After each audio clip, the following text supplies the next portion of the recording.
ये देखिए, ये दो नदियों का संगम, एक है तीस्ता और एक दूसरी का नाम पता नहीं।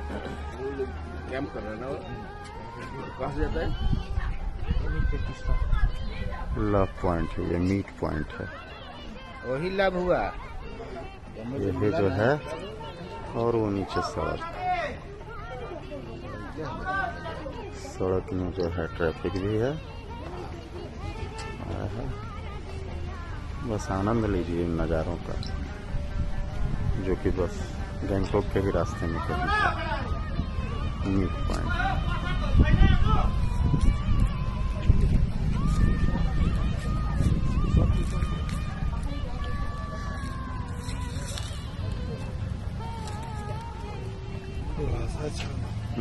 पूरा क्लियर नहीं है मामला।